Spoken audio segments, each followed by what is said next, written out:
Hello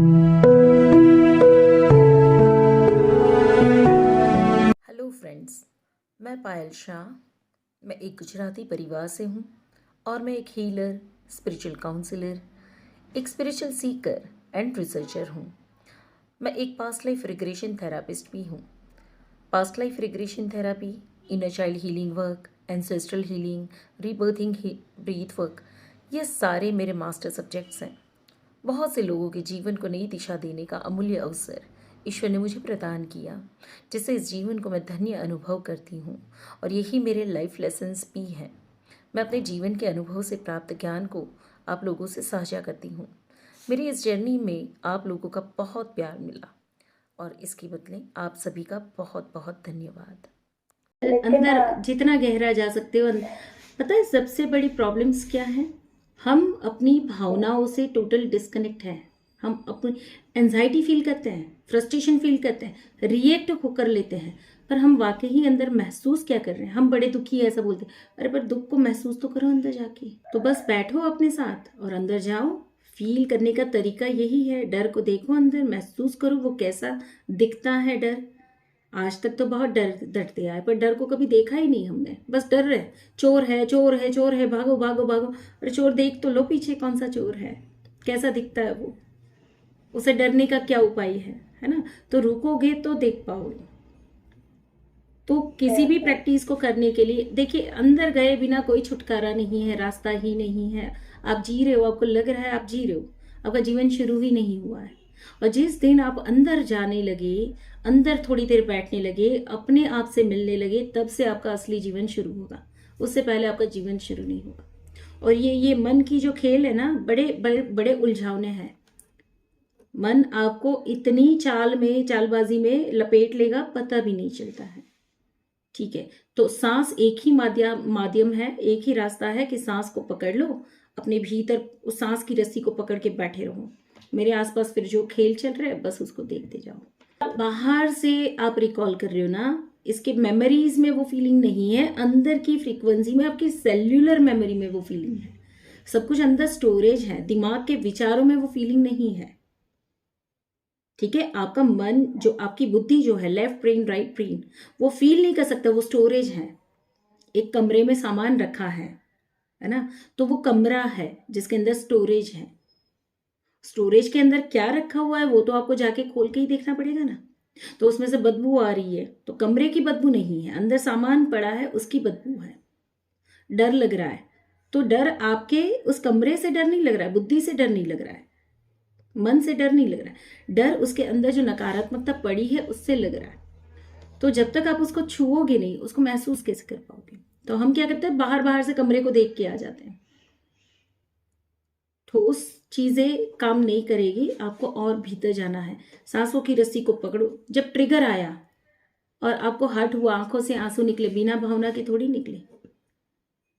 गुस्सा आ गया तो अंदर कुछ जला तब बाहर उगला ना, ऐसे थोड़ी ना उगला, है ना? डर लग गया तो बिना वजह के थोड़ी डर लगा, अंदर कुछ हलचल हो गई और आपकी इसने बुद्धि ने सेंस कर लिया कि ये डर है, भागो या बचाओ खुद को, तब डरते हो ना। तो भावनाएं तो है पर उससे आपका संपर्क छूटा हुआ है। तो अपनी भावनाओं से संपर्क बनाने के लिए थोड़ा थोड़ा समय अपने को खुद से बैठना पड़ेगा। अब आज मुझे जो ट्रिगर मिला, तो वो व्यक्ति मेरे साथ कैसा बिहेव कर रहा है और उससे मुझे जो दर्द मिल रहा है, उस दर्द को पहले मैं टच तो करूं, अनुभव तो करूं। जब मैं उस दर्द को अनुभव करूंगी, फील करूंगी कि ये दर्द कैसा है जिस उसने मुझे दिया है, तब मेरे पास प्रश्न आएगा कि ऐसा दर्द मैं किसको दे रही हूं। ठीक है, तो अपने प्रतिबिंब को देखना, अपने आईने को देखने की भी कला है। पहले भावनाओं को महसूस करना सीखना पड़ेगा, बेसिक है। अगर समझ लो कि आपके सामने मैं एक किताब रख लूं, चाइनीज लैंग्वेज लिखी हुई है ना, और मैं बोलूं नहीं पढ़ो पढ़ो, आप कैसे पढ़ोगे? नहीं पढ़ पाओगे, क्योंकि रेफरेंस नहीं है अंदर उस लैंग्वेज का। बिल्कुल इस जीवन में आपके पास वो रेफरेंस नहीं है। किसी जीवन में चाइनीज पढ़ी होगी पर इस जीवन में रेफरेंस नहीं है, इसलिए बुद्धि उसको खोल नहीं पाएगी। पर अगर आपको एबीसीडी चाइनीज की जो भी होती है बेसिक, है ना, जिससे वो लैंग्वेज बन रही है, उस शब्दकोश को अगर आपको सिखाया जाए, पहले आप उसको घूट कर लिखते हो, फिर आप उसके पिक्चर फॉर्म में जैसे ए लिखते हो आप, बी लिखते हो, सी लिखते हो, तो ए फॉर एप्पल। बच्चे को क्या पता है ए क्या है और एप्पल क्या है? कुछ भी नहीं पता है। फिर एप्पल दिखाते हैं, पिक्चर में दिखता है एप्पल की, ये ए फॉर एप्पल, अंदर स्टोरेज पड़ा। फिर जब सामने एप्पल पड़ा है, तुरंत उसकी मेमोरी वो कनेक्ट करेगी, रेफरेंस को कनेक्ट करेगी कि अच्छा किताब में ए फॉर एप्पल था, ये एप्पल है, तो रेजोनेट कर गई। और जब रेजोनेट करी तो रिकॉग्नाइज कर पाई। तो इसी प्रकार से जो बाहर की भावनाएं हैं वो अंदर के रेफरेंस में आपको रेजोनेट करनी पड़ेगी, तब जाके उस फीलिंग को कनेक्ट कर पाऊंगी। तो अंदर ऑलरेडी वो पड़ा है, डेटा स्टोर्ड है कि ये फीलिंग कौन सी है। पर जैसे वो ए फॉर एप्पल आपने बुक में शुरुआत में लिखा हुआ था, पढ़ा हुआ था, आपको सिखाया गया, तो उससे बाहर पड़े एप्पल को आप कनेक्ट कर पा रहे हो ना।